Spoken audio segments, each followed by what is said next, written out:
കോലോത്തെ കൃഷ്ണൻ എന്ന വേലക്കാരന് പലതരം ഹോബീസാണ്. ഒരുപാട് നാളുകൾക്ക് ശേഷം ഒരു കൂട്ടുകുടുംബം പോലെ കഴിഞ്ഞിരുന്ന കുടുംബം വീണ്ടും ഒന്നിക്കുമ്പോൾ അവർ രാത്രി സ്വല്പം പാട്ടും മ്യൂസിക്കും കലാപരിപാടികളും ഒക്കെയായി മുന്നോട്ട് പോകുമ്പോൾ രാത്രി അവരിരിക്കുന്ന ഹാളിലെ ലൈറ്റ് അണയ്ക്കുക, എന്നിട്ട് എല്ലാവരോടും പോയി കിടന്ന് ഉറങ്ങാൻ പറയുക, അനാവശ്യമായി തലയിടുക.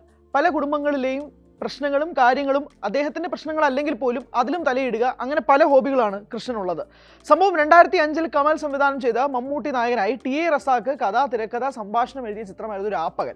2005 വലിയ ഹിറ്റായിരുന്നു ഈ സിനിമ നേടിയെടുത്തത്. നയൻതാരയാണ് നായികയായി എത്തിയത്. വലിയ താരനിരയായിരുന്നു. വിജയരാഘവൻ, സലീം കുമാർ, അങ്ങനെ തുടങ്ങി വമ്പൻ താരനിരയുണ്ട്. ശാരദയാണ് മമ്മൂട്ടിയുടെ അമ്മയായിട്ട് അഭിനയിക്കുന്നത്. ബാലചന്ദ്ര മേനോൻ, അങ്ങനെ ഒരു പറ്റം താരങ്ങൾ ഈ സിനിമയ്ക്കുണ്ട്. പക്ഷേ നമ്മൾ രാപ്പകൽ എന്ന സിനിമ ഓർക്കുമ്പോൾ എങ്ങനെയാണ് ഓർക്കുന്നത്? നമുക്ക് ഒരുപാട് ഇമോഷണൽ രംഗങ്ങളുള്ള, പ്രത്യേകിച്ച് കൃഷ്ണൻ എന്ന കഥാപാത്രത്തോട് വളരെ ഇമോഷണലി നമുക്ക്, പ്രത്യേകിച്ച് 2005-2006 നമ്മൾ കണ്ടുകൊണ്ടിരുന്ന സമയത്ത് തിയേറ്ററിൽ ഏറ്റവും കൂടുതൽ വർക്കായതും നമ്മൾ വളരെ ഇമോഷണലായി പോയി.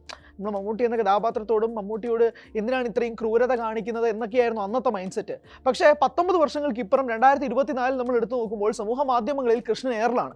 കൃഷ്ണൻ എയറിലാവുന്നത് മറ്റു കാരണങ്ങൾ കൊണ്ടൊന്നുമല്ല, അനാവശ്യമായി എന്തിനാണ് കൃഷ്ണൻ മറ്റു കാര്യങ്ങളിൽ തലയിടുന്നത് എന്നത് സംബന്ധിച്ചാണ് ഇപ്പോൾ വലിയ ചർച്ച. അതായത് അങ്ങോട്ടും ഇങ്ങോട്ടും പോകുമ്പോൾ പോലും കൃഷ്ണൻ്റെ ഒരു അഭിപ്രായമുണ്ട്. ആരെന്ത് പറഞ്ഞാലും കൃഷ്ണന് അഭിപ്രായമുണ്ട്. അങ്ങനെ എല്ലാത്തിനും അഭിപ്രായം പറയുന്ന കൃഷ്ണനെ എയറിലാക്കുന്നുണ്ട് ആ സിനിമയിലെ പ്രധാനപ്പെട്ട താരങ്ങളായ വിജയരാഘവനും സുരേഷ് കൃഷ്ണയും ഉൾപ്പെടെ ഉള്ളവർ. എന്തിനേറെ പറയണം, കൊച്ചു പയ്യന്മാർ മുതൽ ഏറ്റവും ആബാലവൃദ്ധം ജനങ്ങൾ, ആ കുടുംബത്തിലുള്ള ആബാലവൃദ്ധം ജനങ്ങളും കൃഷ്ണനെ കളിയാക്കുന്നുണ്ട് ആ സിനിമയിൽ. പക്ഷേ അപ്പോഴൊക്കെ കണ്ണീരോടെ നമ്മൾ കണ്ടുകൊണ്ടിരുന്ന രംഗങ്ങൾ ഇന്ന് കാണുമ്പോൾ ചിരിയാണ് വരുന്നത്. അതാണ് മറ്റൊരു വേർഷനിൽ പുറത്തു വരുന്നത്. സമൂഹ മാധ്യമങ്ങൾ വന്നതിന് ശേഷം ഓരോ തരത്തിലുമുള്ള മാറ്റങ്ങൾ സംഭവിക്കുകയും ചെയ്യുന്നുണ്ട്. അത് തന്നെയാണ് ഇപ്പോൾ ഈ സിനിമയിൽ പ്രധാനപ്പെട്ട രംഗങ്ങളൊക്കെയായി നമ്മൾ കരഞ്ഞുകൊണ്ടിരുന്ന രംഗങ്ങളൊക്കെ ഇപ്പോൾ തമാശ രീതിയിൽ പുറത്തു വരുന്നത്. എന്തൊരു കാര്യമാണെന്ന് ആലോചിച്ച് നോക്കിയല്ലേ. പ്രധാനമായും ഈ സിനിമയിലുള്ള പ്രധാനപ്പെട്ട ചില രംഗങ്ങളുണ്ട്. അതിലൊന്ന് സുരേഷ് കൃഷ്ണ മടങ്ങി എത്തുമ്പോഴേക്കും മമ്മൂട്ടി പറയുന്നുണ്ട്, അതും അർദ്ധരാത്രി 12 മണിക്കാണ്, മമ്മൂട്ടി പറയുന്നുണ്ട് പാലട പായസം ഉണ്ടാക്കി വെച്ചിട്ടുണ്ട്, കഴിച്ചു നോക്കൂ എന്നുള്ളത്. കേട്ട ഉടനെ വിജയരാഘവൻ പറയുന്നത് ഈ നട്ടപ്പാതിരയ്ക്കാണോ പാലട, പോടാ എന്ന് പറഞ്ഞിട്ട് അതിനും കിട്ടുന്നുണ്ട് കൃഷ്ണന് വഴക്ക്.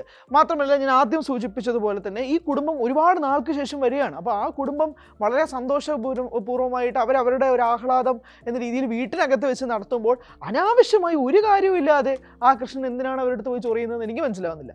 കൃഷ്ണൻ പോകുന്നു, രാത്രിയായി കിടന്നുറങ്ങൂ എന്ന് പറഞ്ഞിട്ട് ആ ലൈറ്റ് അണയ്ക്കാൻ നോക്കുകയാണ്. ആ പിള്ളേരുണ്ട്, അവരുടെ അച്ഛനുണ്ട്, അവരുടെ അമ്മയുണ്ട്, അവരുടെ മറ്റു ബന്ധുക്കളുണ്ട്, അവർക്ക് ആർക്കും ഒരു കുഴപ്പമില്ല. പക്ഷേ കൃഷ്ണനാണ് കുഴപ്പം.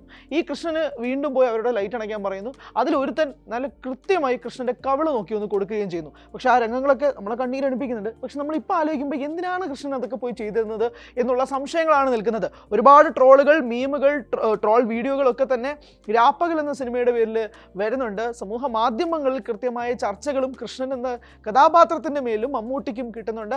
സിനിമയിൽ ഉടനീളം പലപ്പോഴായി കൃഷ്ണന് കിട്ടുന്ന ഈ പരിഹാസങ്ങളൊക്കെ തന്നെ, കൃഷ്ണനെ വേദനിപ്പിക്കുമ്പോഴൊക്കെ തന്നെ ഇപ്പോൾ കാണുന്ന പ്രേക്ഷകർക്ക് അത് ചിരി പടർത്തുന്ന രംഗങ്ങളായി മാറുകയാണ്.